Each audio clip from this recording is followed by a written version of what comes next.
because of the proximity and the large branch networks which you have, but also the decentralized structure, which means that there are certain layers of management and perhaps duplication, which we see there, adding to the costs.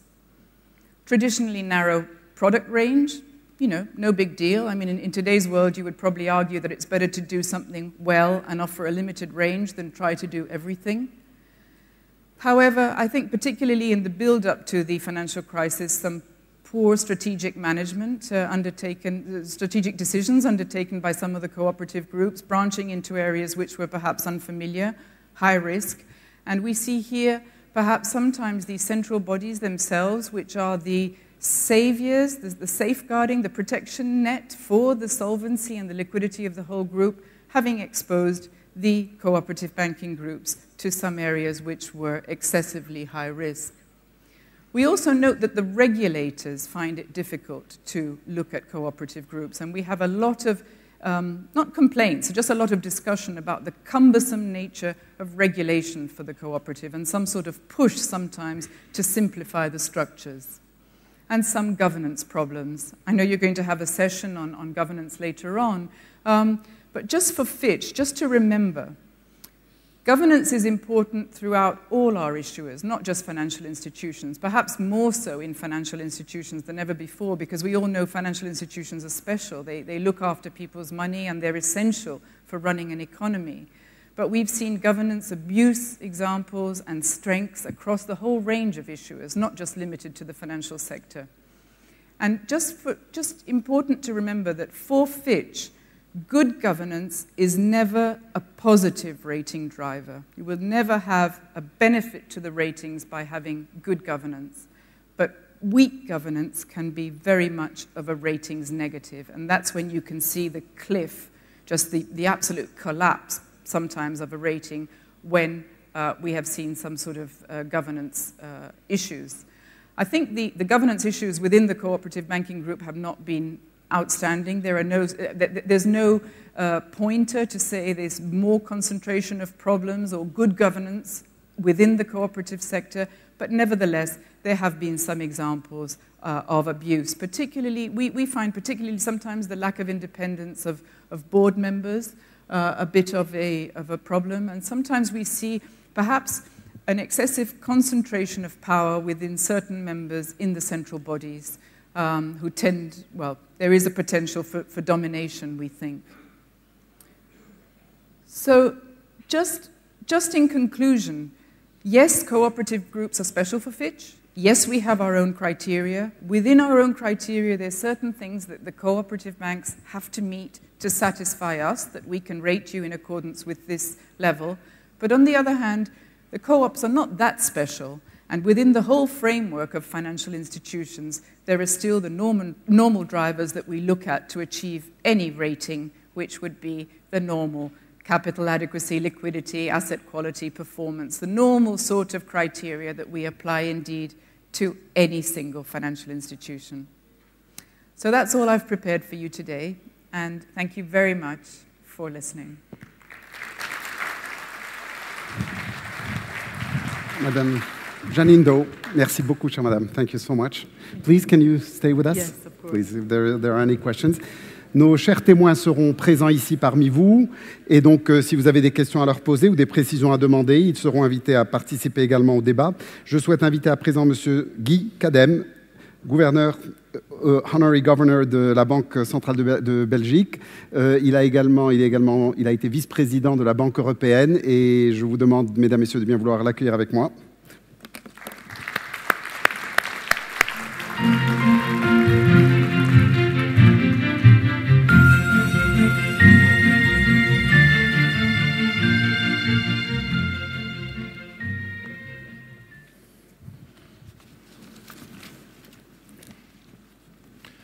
Mesdames et messieurs, bonjour. Je voudrais d'abord dire à nos hôtes tout le plaisir que j'ai d'être à Marrakech ce matin, et surtout, même si elle n'est pas présente dans la salle, le plaisir que ma femme a à être à Marrakech ce matin. Elle préfère de loin m'accompagner ici qu'à Francfort, où je me suis rendu au moins 2 fois par mois pendant 12 ans pour participer aux réunions du Conseil des gouverneurs de la Banque centrale européenne. Mesdames, Messieurs, quand les organisateurs, et plus précisément mes amis en Belgique du CPH, ont pris contact avec moi, la première question, c'était il y a quelques mois, la première question qui m'était posée était de savoir si la zone euro allait résister, si la zone euro allait se maintenir ou au contraire s'émietter, se désintégrer avec toutes les conséquences graves, non seulement pour les banques européennes, mais aussi pour les banques extra-européennes, non seulement pour les banques coopératives, mais pour l'ensemble des institutions financières. Je répondrai en quelques secondes à cette question. C'est une hypothèse qui ne peut pas être complètement écartée, mais c'est une hypothèse qui, en toute franchise, m'apparaît extrêmement improbable. Tout d'abord parce qu'elle n'est de l'intérêt de personne, ni des États relativement forts, ni des États relativement faibles que l'on trouve aujourd'hui dans la zone euro. Pour les États faibles ou relativement faibles, la réapparition d'une monnaie nationale s'accompagnerait d'une forte dépréciation de celle-ci, d'une explosion de l'inflation et donc d'une diminution du pouvoir d'achat et du revenu de leur population beaucoup plus grave encore que celle provoquée jusqu'à présent par les politiques d'assainissement et de redressement. Et d'autre part, dans de telles circonstances, la confiance des prêteurs et des investisseurs à l'égard de ces pays disparaîtrait pour longtemps. D'autre part, sortir de la zone euro n'est pas non plus un choix qui conviendrait aux États forts ou relativement forts. Vous voyez à qui je pense, parce qu'au contraire, la réapparition de leur monnaie nationale se traduirait par une forte appréciation de celle-ci et donc une perte de leur compétitivité. Et puis, à côté de ces raisons d'intérêt, je crois à nouveau sincèrement et profondément dans la volonté politique des responsables de la zone euro de maintenir l'intégrité de celle-ci. Comme vous le savez, il y a quelques jours, l'Union européenne s'est vue décerner et bientôt remettre le prix Nobel de la paix. La paix en Europe a été la principale réalisation jusqu'à présent de l'édification de l'Union européenne. Mais pour les jeunes générations qui nous suivent, qui me suivent, cette paix est un acquis. Et ce que l'Europe doit leur apporter aujourd'hui et demain, c'est la stabilité économique et financière, c'est la prospérité économique et sociale. D'où la question qui m'est posée est en réalité, quelles sont les décisions, quelles sont les mesures qui peuvent être prises, qui doivent être prises pour préserver et même renforcer l'intégrité de la zone euro, et quelles sont ou quelles peuvent être les conséquences de ces décisions, de ces mesures pour le secteur financier et en particulier votre sous-secteur. Comme vous le savez, les Européens bien sûr, mais aussi les autres ne peuvent l'ignorer, la zone euro est confrontée depuis plusieurs années maintenant à une crise aux aspects multiples. En réalité, à un ensemble de crises qui ont tendance à se nourrir mutuellement. Tout a commencé, vous ne l'ignorez pas, avec la crise financière en 2007 et surtout dans la deuxième moitié de 2008, la crise financière provoquée par les excès et les défaillances de certaines banques, de certaines institutions financières. Je m'exprime avec précision. Très souvent, j'entends les responsables politiques ou les médias dire « tout ça, c'est la faute des banques en général ». Mais je sais parfaitement que toutes les banques n'ont pas participé à cette débâcle et que, fort heureusement, la plupart de celles qui appartiennent à votre secteur n'ont aucune responsabilité dans cette crise financière. Cette crise financière, comme vous le savez, a débouché à la fin de 2008 et au début de 2009 sur une crise économique. Elle a entraîné l'effondrement un peu partout de la confiance des consommateurs, de la confiance des investisseurs, avec une chute de la demande de consommation, d'investissement, un effondrement du commerce international. Et aujourd'hui encore, dans la plupart des régions du monde, en tout cas développées, l'activité économique est toujours assez faible. Troisième aspect ou troisième crise, la crise des finances publiques, qui découle de la crise financière et de la crise économique. La crise financière, la débâcle d'un certain nombre d'institutions financières dans un certain nombre de pays, je pense par exemple à l'Irlande ou plus récemment à l'Espagne, les problèmes des institutions financières ont eu de lourdes conséquences pour les finances publiques.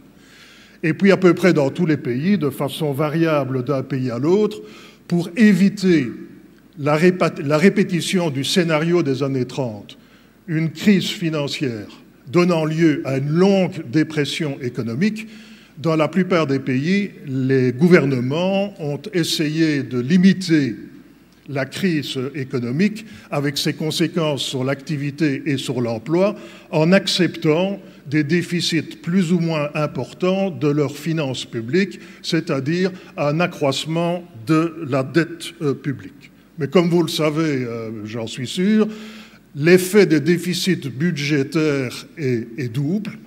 Dans un premier temps, le déficit public est un facteur de soutien de l'activité économique, mais lorsque ces déficits se prolongent, lorsque ces déficits deviennent trop importants, cet effet positif sur l'activité est assez rapidement effacé par un effet négatif sur la confiance des agents économiques qui savent que ces déficits ne pourront perdurer, que ces dettes publiques devront un jour ou l'autre être remboursées.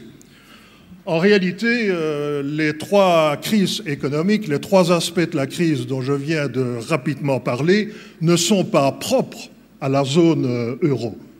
Si vous prenez par exemple l'état des finances publiques aux États-Unis ou en Europe au Royaume-Uni, le niveau des déficits, le niveau de la dette dans ces deux pays est en réalité supérieur à la moyenne, en tout cas, des déficits publics et des dettes publiques dans la zone euro. On parle parfois de la crise de l'euro. Je pense que l'expression n'est pas adéquate. Malgré tout ce qui s'est passé ces dernières années, l'euro est resté une monnaie forte. Ce matin, l'euro cotait encore 1,30 $, c'est-à-dire un niveau très supérieur, significativement supérieur au cours de change de départ de l'euro par rapport au dollar en 1999. Il n'y a pas une crise de l'euro, mais il est vrai qu'il y a une crise de fonctionnement de la zone euro, une crise de gouvernance de la zone euro. Et cette crise de gouvernance est une crise spécifique à la zone euro. Derrière les autres monnaies, et en particulier les grandes monnaies dans ce monde, il y a un État, il y a un gouvernement. Ce qui fait la singularité de l'euro, c'est que c'est une monnaie derrière laquelle il n'y a pas un État et un gouvernement, mais une collection de 17 gouvernements. La politique monétaire est unique, décidée à Francfort de façon collective par les gouverneurs des banques centrales nationales et la direction de la Banque centrale européenne, mais pour le reste, comme vous le savez, les autres aspects de la politique économique sont restés de compétence nationale. Et donc, le problème de la zone euro est un problème de gouvernance, ce qui se traduit par une lenteur, des hésitations, lorsqu'il s'agit de prendre des décisions, lorsqu'il s'agit de réagir fortement et rapidement. Je ne vais pas revenir sur les péripéties de la crise de fonctionnement de la zone euro, qui est apparue brutalement avec la crise des finances publiques grecques à la fin de 2009 et au début de 2010. Et comme vous le savez, malheureusement, cette crise dont le point de départ se trouve en Grèce s'est répandue, a contaminé d'autres pays de la zone euro. la contagion n'a pas pu être évitée. Et si j'oublie les péripéties, les étapes successives, j'en viens à la situation qui était celle de la zone euro au début de l'été, il y a quelques mois. De facto, en fait, la zone euro était coupée en deux parties, en deux morceaux, en deux ensembles de pays. Un certain nombre de pays qui se financent à très bon compte, à long terme, et même, comme vous le savez, c'est une situation assez exceptionnelle, qui bénéficient de taux d'intérêt négatifs pour leur financement à court terme.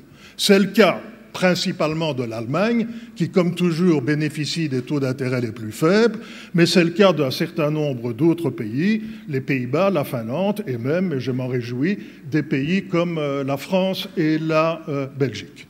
Et puis d'autre part, un ensemble d'autres pays, localisés principalement dans le sud de l'Europe, qui, au contraire, pour pouvoir se financer quand ils y arrivent encore, doivent payer des taux d'intérêt très élevés, des taux d'intérêt prohibitifs, des taux d'intérêt qui sont insoutenables à long terme. Et c'était la situation au début de l'été. Depuis lors, les tensions n'ont pas disparu, mais les tensions se sont atténuées, au moins momentanément, et vous en connaissez la raison. L'annonce par la Banque centrale européenne, et plus précisément par son président, M. Draghi, que la Banque centrale européenne fera tout ce qui est nécessaire, tout ce qui est utile et indispensable pour assurer la pérennité de l'euro. La tâche de la Banque centrale européenne, conformément aux traités européens, est de garantir la stabilité des prix, le pouvoir d'achat de l'euro. Mais implicitement, la première responsabilité de la Banque centrale européenne est bien sûr de garantir l'existence même, la pérennité de la monnaie qu'elle émet. Et donc la Banque centrale européenne a annoncé qu'elle ferait tout ce qu'elle doit faire, c'est-à-dire essentiellement, comme vous le savez, moyennant certaines conditions, essentiellement l'existence de plans d'assainissement dans les pays concernés, la Banque centrale européenne a indiqué qu'elle lâcherait de façon illimitée des titres de dette souveraine, des titres de la dette publique émises par les États européens et en particulier les États en difficulté. Et depuis lors, on a assisté non pas à la disparition des écarts de taux d'intérêt entre les différents États de la zone euro, mais à leur rétrécissement. Et une certaine période d'accalmie est survenue. Je dirais cependant en toute franchise que si la Banque centrale européenne peut contribuer aux solutions, peut surtout offrir aux responsables politiques un minimum de temps pour agir et réagir, j'ajouterais, je dirais en toute franchise, que la Banque centrale européenne ne peut pas, à elle seule, sauver la monnaie unique européenne et que les responsabilités se trouvent essentiellement, se trouvent principalement dans les mains des gouvernements, dans les mains des responsables politiques. Et de quoi s'agit-il? En une phrase, il faut renforcer les mécanismes de surveillance collective de façon à pouvoir assurer une meilleure solidarité entre les États membres de la zone euro. Plus de responsabilités pour plus de solidarité, ce qui passe par plus de surveillance. Plus de surveillance macroéconomique d'une part, et d'autre part, j'insisterai un peu plus longuement parce que c'est votre principal domaine de préoccupation, plus de surveillance bancaire, plus de surveillance macroéconomique. Comme vous le savez probablement, les États membres de la zone euro se sont mis d'accord il y a quelques mois sur un nouveau traité budgétaire, sur un renforcement de la discipline budgétaire. Il y avait déjà, mais il n'a pas été respecté, le pacte de stabilité et de croissance. Il y a maintenant, et il est en train d'être ratifié par tous les États membres de la zone euro, un nouveau traité budgétaire qui précise la discipline et surtout qui s'accompagnera de sanctions effectives si cette discipline n'était pas respectée. Et puis d'autre part, il y a un élargissement de la surveillance. Depuis le début de la monnaie unique, les responsables se sont attachés à surveiller, je l'ai dit, plus ou moins bien, l'état des finances publiques des différents membres, plus ou moins bien. Par contre, ils ont été, les responsables, complètement inattentifs à l'état des comptes extérieurs, des surplus ou des déficits extérieurs, et donc inattentifs en réalité aux pertes de compétitivité, plus ou moins lourdes, dans un certain nombre de cas extrêmement graves, qui ont pénalisé l'activité économique et l'avenir économique d'un certain nombre de pays européens. Mais un autre aspect des choses, et qui est tout à fait dans l'actualité aujourd'hui, c'est le problème du renforcement de la surveillance bancaire. Comme vous le savez, les chefs d'État et de gouvernement se rencontrent régulièrement, généralement à Bruxelles, et alors que l'union budgétaire, le traité budgétaire, était le point principal